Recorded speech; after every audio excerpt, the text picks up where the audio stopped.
Kinaboso ang isang hinihinalang drug pusher at user sa Cainta, Rizal. Ang nagpakulong sa kanya, ang kanya mismong ina. Umaaksyon si Rosel Lopez.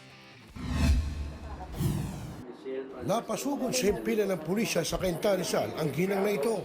Naaresto kasi ang anak niya dahil sa droga. Pero imbis na piyansahan ito, tinuluyan na niyang ipinakulong ang anak. Mas gusto ko rin ho yung kanya kaysa naman ho, halimbawa mahuli siya, mapasama pa siya sa mga pinapatay, di ba ho? Mas lalong nakakatakot. Nagsawa na rin daw ang ginang sa paulit-ulit na kalokohan ng anak. Kala ko naman, titigil na. Bakit ngayon ito na pa siya. Base sa police report, nagsasagawa ng checkpoint ang mga pulis sa San Francisco Bridge sa Barangay San Juan. Laganap dito ang bintahan ng iligal na droga. Maya-maya ay napansin daw nila ang tricycle na minamaneho ng suspect na nagbaba ng pasahero kahit ito tagaron. Pinara ng mga pulis ang suspect at dito na nakita ang iligal na droga sa bitbit nitong bag.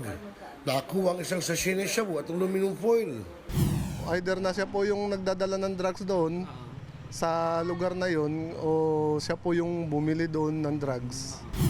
Palusot ng suspect, hindi niya akalain na may naiwan pang iligal na droga sa kanyang bag dahil matagal na niya itong itinapon. Nakaligtaan lang po yun sa bag. Alam ko nga wala na po yun andun sa bag kong yun. Naharap sa kasong paglabag sa Republic Act 9165 o Comprehensive Dangerous Drugs Act ang suspect. Umaaksyon. Rosel Lopez, News 5.